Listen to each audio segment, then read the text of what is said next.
Some houses become infamous not because of what we see, but because of what we can't explain. What if the walls could speak? What if trauma clung to the air like mold, rotting everything it touched?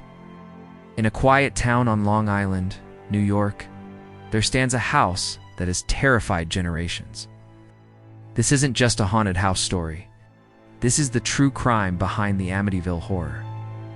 It all began on the night of November 13th, 1974. In the peaceful village of Amityville, police were summoned to 112 Ocean Avenue. A grand Dutch colonial home stood at the end of a tree-lined street. Inside, they discovered a horrifying scene. 6 members of the DeFeo family, Ronald Sr., Louise, and their children Don, Alice and Mark, and John Matthew, had been shot dead. In their beds, their eldest son, 23-year-old Ronald Butch DeFeo Jr., was the one who reported the crime.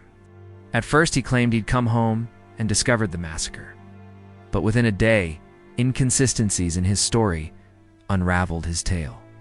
Under questioning, Butch broke down and confessed. He had executed his entire family with a .35 caliber Marlin rifle. The details of the killings were disturbing.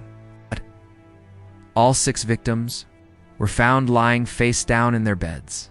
None appeared to have struggled. No neighbors heard gunshots, even though the weapon was loud. There were no signs of a silencer. There were no signs of forced entry, no stolen property. It was as if an invisible force had swept through the house, ending 6 lives in silence. Butch offered several explanations. One moment, he said it was a simple act of resentment. The next, he claimed he'd heard voices urging him to kill. At one point, he said the devil made him do it. In another version, he hinted that someone else helped him, though no such person was ever found. He was eventually convicted of 6 counts of second-degree murder and sentenced to 6 life terms. But the mystery of how one man could carry out such a cold and calculated massacre without waking anyone lingered. Whispers of something darker began to take hold. Just over a year after the murders, the house was put on the market. Most potential buyers were scared off by the home's history. But in December of 1975, a newly married couple, George and Kathy Lutz, purchased the house for $80,000. Bargained for a massive 3-story home with a boathouse and pool. They moved in with their 3 children. It lasted only 28 days. The Lutz family's account of their time in the house would become infamous. From the first night, strange things began to happen. George claimed he constantly felt cold. Even when the house was heated, he became obsessed with the fireplace. Every night, he woke up at exactly 3:15 a.m., the approximate time of the DeFeo murders. Kathy had vivid nightmares about the killings. She said she felt herself levitating off the bed and saw strange marks on her skin. Their daughter Missy spoke of an imaginary friend named Jody, a red-eyed pig-like creature who told her secrets about the house. Green slime oozed from the walls and keyholes. A crucifix on the wall spun upside down. Doors slammed by themselves. Windows opened with no explanation. Invisible footsteps echoed through empty hallways. One of the most chilling incidents involved a priest. Father Ralph Pecoraro, he came too, blessed the home, but said that as he entered one of the rooms, he heard a powerful voice behind him whisper, "Get out." After the experience, he developed high fevers and blisters on his hands. He never returned. George claimed he saw eyes glowing outside the windows. The family dog attempted to hang itself with its chain. The children were tossed from their beds.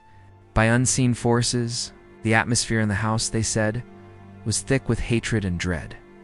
By the end of January, after less than a month in the house, the Lutzes fled in the middle of the night. They never came back, leaving behind their possessions and their dreams of a new beginning. In 1977, Jay Anson published The Amityville Horror, a true story. Based on tapes of interviews with George and Kathy, the book became a bestseller. And in 1979, it was adapted into a movie that terrified audiences around the world. The legend of the haunted house on Ocean Avenue was born. But almost immediately, skeptics emerged. Journalists, scientists, and paranormal investigators pointed to inconsistencies in the Lutz's account.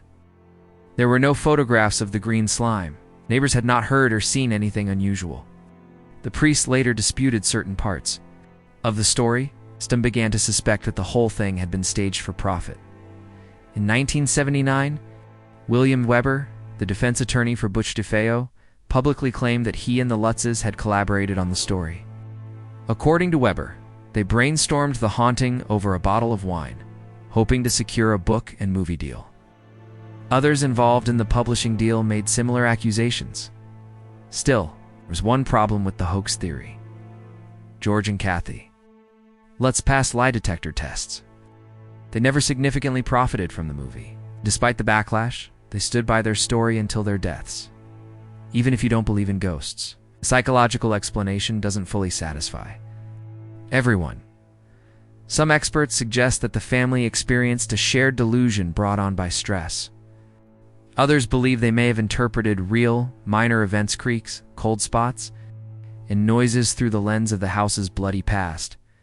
But then there are those who believe something truly dark lingered in the house.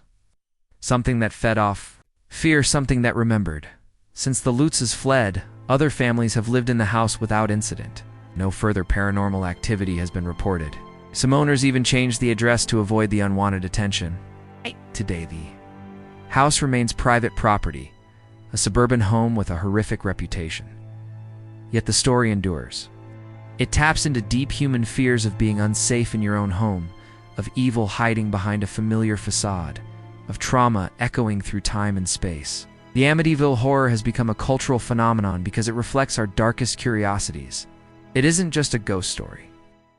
It's about murder, loss, exploitation, and belief. What really happened in the house at 112 Ocean Avenue? Was it haunted by something demonic? Was it the invention of a desperate family? Was it the lingering energy of a tragedy? Or was it a masterful manipulation of media and public imagination? The truth lies somewhere in the silence between those walls, and perhaps always will. Keep your eyes open, because some homes never forget, and some stories are more real than we dare to believe.